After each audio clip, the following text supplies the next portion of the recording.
Rwanda, Bosnie ou encore Syrie, c'est une terrifiante liste de conflits sanglants.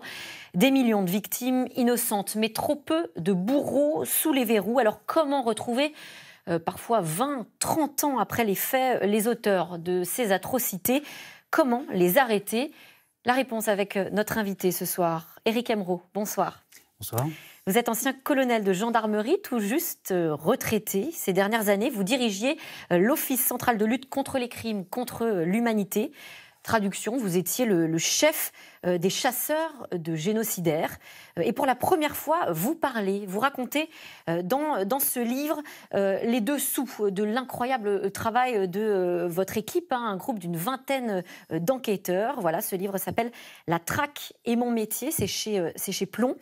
Et on découvre que c'est une guerre des nerfs que vous livrez à ces hommes et que les investigations peuvent mettre parfois des décennies. Oui, en fait, j'ai voulu témoigner effectivement dans ce livre du travail qui est réalisé par toutes ces enquêtrices et enquêteurs, mais ce travail s'exerce aussi aux côtés d'une galaxie de structures, les organisations internationales, les organisations non gouvernementales.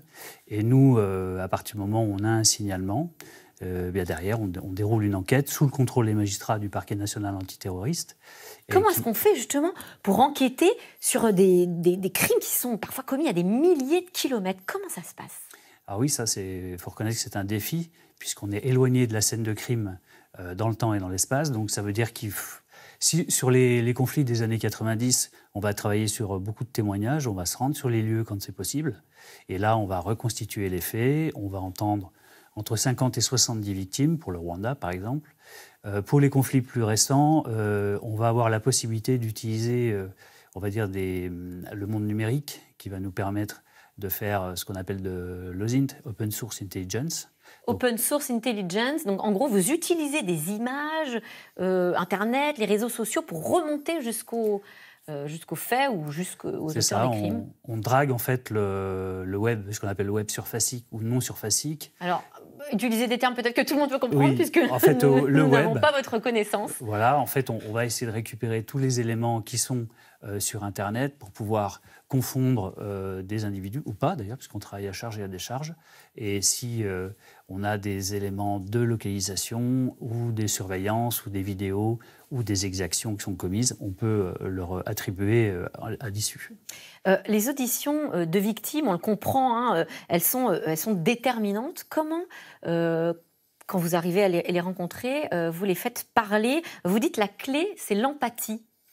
Oui, c'est l'empathie parce que ça nous permet de bien comprendre la façon dont la personne a été impliquée, soit en qualité de victime, soit en qualité de témoin, soit en qualité d'auteur, dans les différentes atrocités dont on a connaissance. Ensuite, c'est un sujet assez complexe parce qu'on peut avoir des victimes qui ont des comptes à régler, qui sont manipulées par des États, ou qui tout simplement ont vécu un tel trauma que finalement il y a des trous dans la mémoire qu'il va falloir reconstituer. Ou qui ont peur pour certaines peut-être aussi. Ou qui ont peur dans certaines circonstances. En mai dernier, vous avez arrêté Félicien Kabuga, celui qu'on a surnommé le financier du génocide rwandais. C'est un succès colossal hein, pour vous et votre équipe. Comment est-ce que vous avez fait pour retrouver sa trace? Je crois qu'il avait jusqu'à 28 identités différentes. Oui, alors, il est fait traqué depuis très longtemps par une unité spécialisée au sein du mécanisme du tribunal international pour le Rwanda. Le fait est que le procureur en charge de ce mécanisme, Serge Bramert, a décidé de créer une task force au sein de l'Union européenne avec les pays qui pourraient éventuellement l'avoir. Concrètement, comment est-ce que vous remontez jusqu'à lui? 28 identités. On comprend bien dans votre livre, en vous lisant, quand vous dites, vous parlez hein, des génocidaires, ils ont quitté leur pays, ils mettent une tenue de camouflage de citoyens modèles et ils vivent tranquillement. C'est ça, la tenue de camouflage. Mais en ce qui le concerne, à un moment donné, il faut quand même vivre, etc. Donc là, en l'occurrence, pour Kabuga, on a eu un renseignement qui nous a été transmis par un État membre, comme quoi il y avait la possibilité d'avoir des membres de la famille qui se rendaient soit en Belgique, soit en France.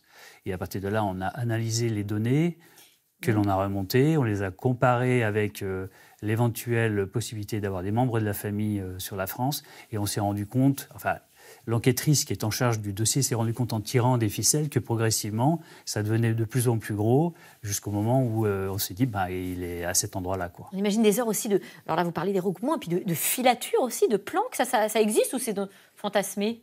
Ah non, c'est une réalité. C'est-à-dire qu'à chaque fois qu'on a travaillé sur un auteur d'atrocité, on va le placer dans les 3 mondes. En fait, le monde physique, surveillance, écoute téléphonique, puisqu'on bénéficie des enquêtes et des techniques spéciales d'enquête qui nous sont données par la loi et par les magistrats d'ailleurs. Et donc ensuite, il y a le monde digital, mais on en a parlé, et puis le monde financier, follow the money. Follow the money, c'est-à-dire suivre l'argent. Quand on suit l'argent, ça permet de remonter souvent à la source.